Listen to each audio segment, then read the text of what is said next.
Hello everyone, आप सभी का स्वागत है हिंदू एकेडमी के इस यूट्यूब चैनल पे। इस वीडियो में हम बेसिकली डिस्कस करेंगे जनरल एनेस्थेटिक से रिलेटेड कुछ इंपॉर्टेंट एमसीक्यूज के बारे में, क्योंकि हमने जनरल एनेस्थेटिक को पूरा डिस्कस कर लिया है। 3 वीडियोस में हमने उसे डिस्कस किया है।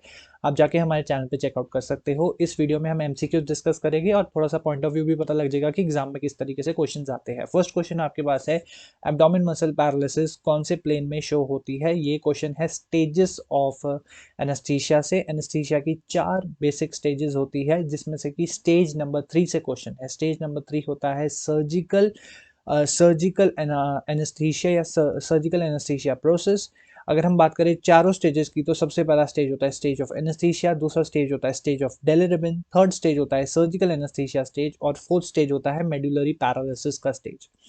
इस स्टेज में हमारे पास जो हम बात करेंगे इस क्वेश्चन में, वो रहेगा स्टेज नंबर 3 से। यहाँ पे मैं लिख देता हूँ साथ के साथ, the question is from stage number 3, जो कि हम बोलते हैं बेसिकली कौन सा है, स्टेज ऑफ सर्जिकल एनेस्थीसिया। इस प्रोसेस में, इस स्टेज में आपके सर्जिकल प्रोसीजर्स हो गए।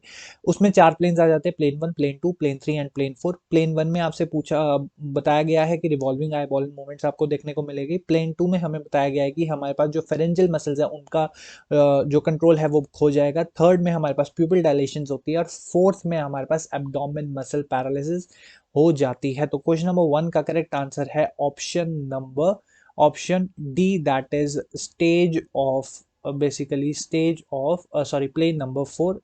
तो यहाँ पे करेक्ट आंसर है आपके पास option number D.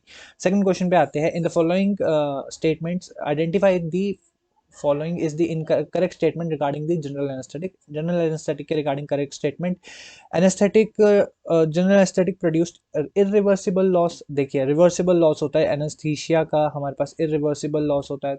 Laughing gas N2O nitrous oxide is a volatile liquid, नहीं ये गैस है। तो ये भी गलत है। Amnesia identifies reversible loss of memory, देखिए पूरा तो नहीं सही है। एमनीशिया में हमारे पास होता है बेसिकली एक सर्टेन पीरियड ऑफ टाइम के लिए एक मेमोरी लॉस हो जाता है।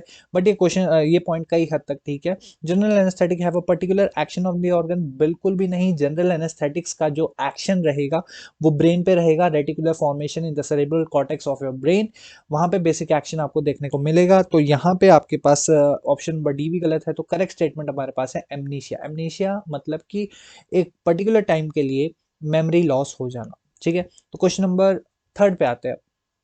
क्वेश्चन नंबर थर्ड कह रहा है आपसे, अ 45-year-old asthmatic patient has been on a general anesthetic drug, which of the following drugs would be used for this patient? अब एक पेशेंट आया आपके पास who is 45 years old, means old age है। ठीक है, और इनमें से कौन सी ड्रग यूज करी जाएगी? Because he is an asthmatic patient. Asthmatic patient है तो हम यहाँ पे देखेंगे ऐसी ड्रग ना यूज करें जो ब्रोंकोस्पाज्म प्रोड्यूस करे। अगर हम बात करें थायोपेंटोन सोडियम की, तो थायोपेंटोन सोडियम एक पोटेंट ब्रोंकोस्पाज्म कर सकती है। यस, फेंटेनिल ओपियोइड एनाल्जेसिक है, इसका कुछ यहाँ पे मेजर काम नहीं है। लोराजिपाम का भी यहाँ पे कोई मेजर यूज नहीं होगा, क्योंकि हम एनेस्थेटिक को फास्ट एक्टिंग देंगे, लोराजिपाम स्लो एक्टिंग में आ जाएगा। तो प्रोपोफोल आपके पास एक टाइप की इंट्रावेनस यूज्ड ड्रग है, जो कि बेसिकली काम कर रही है बाय, इसका दोनों रिसेप्टर्स पे काम रहता है। आपके जो 2 रिसेप्टर्स है, GABA receptors and as well as your glycine receptors, इन पे इसका एक्शन रहता है। प्रोपोफोल ब्रोंकोस्पाज्म नहीं प्रोड्यूस करती है, हाँ, पर ये एलर्जिक रिएक्शंस प्रोड्यूस कर सकती है, ब्रोंकोस्पाज्म नहीं प्रोड्यूस करेगी। तो इसलिए हम इस क्वेश्चन में प्रोपोफोल करेक्ट आंसर ले रहे हैं। Question number fourth, 60-year-old patient who is on antihypertensive drug, means patient is hypertensive, is sent for a surgery of his stomach पे उसे सर्जरी करवानी है। The individual is not considered to be on which of the following anesthetic agent? इनमें से कौन से anesthetic agents का हम यूज बिल्कुल नहीं करेंगे? तो अगर हम लास्ट से देखें तो हमारे पास सबसे पहले आ जाता है यहाँ पे hello nitrous oxide. Nitrous oxide का यहाँ पे यूज नहीं होगा। डेंटल एनाल्जेसिया में होगा, क्योंकि नाइट्रस ऑक्साइड की जो एनेस्थेटिक प्रॉपर्टी है वो उतनी ज्यादा पोटेंट नहीं है। हाँ, एनाल्जेसिक प्रॉपर्टी अच्छी है, लेकिन अगर हम बोले एनेस्थेटिक प्रॉपर्टी पुअर रहती है।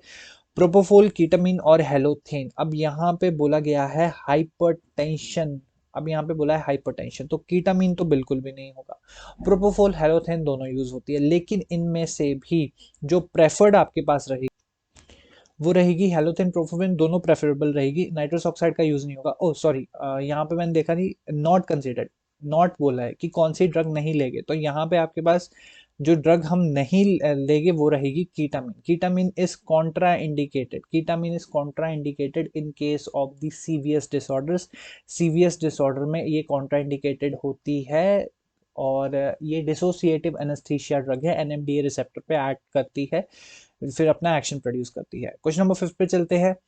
क्वेश्चन नंबर 5 आपके पास कह रहा है विच of the following inhalational anaesthetic is hepatotoxic in nature. इनमें से कौन सा ऐसा इनहेलेशनल एनेस्थेटिक है जो कि हेपेटोटॉक्सिक रहेगा नेचर में, ठीक है, हेपेटोटॉक्सिक रहेगा आपके नेचर में। अगर हम बात यहाँ पे करें ईथर, सिवोफ्लोरिन, हेलोथेन और नाइट्रस ऑक्साइड में, ईथर की हेपेटोटॉक्सिसिटी देखने को नहीं मिलती है, नाइट्रस ऑक्साइड की भी नहीं देखने को मिलती है। हेलोथेन और सिवोफ्लोरिन में से हेलोथेन जो एक पर्टिकुलर फर्स्टली डिस्कवर्ड ड्रग है, तो हेलोथेन का आपको यहाँ पे देखने को मिलेगा, क्या देखने को मिलेगा, यहाँ पे हेपेटोटॉक्सिसिटी आपको हेलोथेन में देखने को मिलेगी। तो यहाँ पे करेक्ट आंसर है क्वेश्चन नंबर 5 का हेलोथेन। नेक्स्ट क्वेश्चन पे आता है, क्वेश्चन नंबर 6 पे identify the correct statement regarding the medullary paralysis stage of anaesthesia. Medullary paralysis stage, stage number 4, that is called as the stage of death भी बोला जाता है कई केसेस में। डोज के बढ़ाने की वजह से हो जाती है, अगर डोज बढ़ जाए तो उस कारण होती है। अब देखते हैं करेक्ट स्टेटमेंट क्या है। It is a dose dependent stage, जी हाँ, डोज डिपेंडेंट स्टेज तो होती है। कहाँ गया मेरा पेन, हाँ जी ये रहा।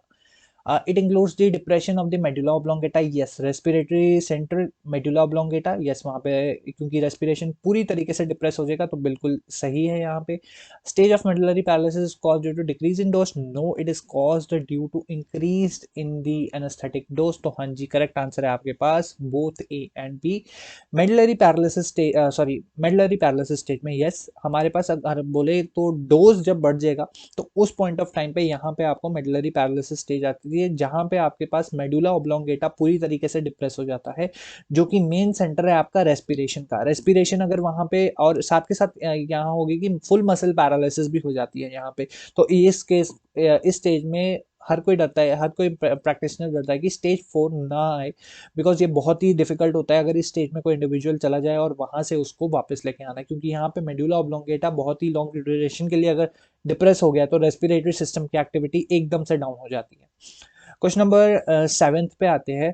क्वेश्चन नंबर 7 आपको क्या बता रहा है, identify the incorrect statement. General anaesthetic have a major action on cerebral cortex of the brain, yes, reticular formation that is present in the cerebral cortex, तो जी हाँ ये तो सही है आपके पास। MAC value, minimum alveolar concentration is used to measure the potency of a general anaesthetic drug, yes, MAC value use की जाती है। Nitrous oxide induces cough, halothane is preferred in asthmatic patients, yes, halothane में bronchospasm नहीं होता है तो हम halothane को बेसिकली यूज करते हैं इन केस ऑफ अस्थमेटिक पेशेंट, और नाइट्रस ऑक्साइड कफ इंड्यूस नहीं करता है। तो करेक्ट आंसर है आपके पास ऑप्शन नंबर सी, क्योंकि जो आप नाइट्रस ऑक्साइड जो है वो उसकी जो एक्टिविटी है उसमें सीरियस कोई भी एक्टिविटी आपको देखने को नहीं मिलती है। बेसिकली देखा जाए तो डेंटल एनाल्जेसिया की तरह लिया जाता है इसे, डेंटिस्ट यूज करते हैं for the surgical procedures, for the dental surgical procedures, अगर कोई भी प्रोसीजर करना है। नाइट्रस ऑक्साइड इन्फ्लामेबल भी नहीं है ज़्यादा, ठीक है, और नाइट्रस ऑक्साइड का जो यू कंसनट्रेशन रहती है वो 70:30 रहती है। 70% नाइट्रस ऑक्साइड होती है, 30% ऑक्सीजन होती है। यहाँ पे तो कुछ पॉइंट्स क्लियर कर लिए, इन डिटेल मैंने लेक्चर्स में किया हुआ है, तो यहाँ पे बस क्विक रिवीजन भी हो जाएगी आपके लिए और एक क्विक रिवीजन वीडियो भी है। Question number 8, which of the following drug is not used in case of pre anaesthetic agent. Pre anaesthetic agents जो एनेस्थीसिया देने से पहले यूज कर रहे हो ताकि इंडिविजुअल स्लो डाउन हो जाए, इंडिविजुअल की सिस्टम एक्टिविटी स्लो डाउन हो जाए। कीटामिन, ओमेप्राजोल, फेंटानिल एंड एट्रोपिन, इनमें से कौन सी ड्रग नहीं यूज होगी, इसका ध्यान रखना। कई बार जैसे कि प्रीवियस क्वेश्चन में हुआ कि जल्दी जल्दी पढ़ने के चक्कर में नोट वगैरह भूल जाते हो, तो एक कॉमन चीज है, मैं भी एक कॉमन इंसान हूँ, मेरे से भी हो जाता है, तो क्वेश्चन ध्यान से पढ़ने हैं आपने।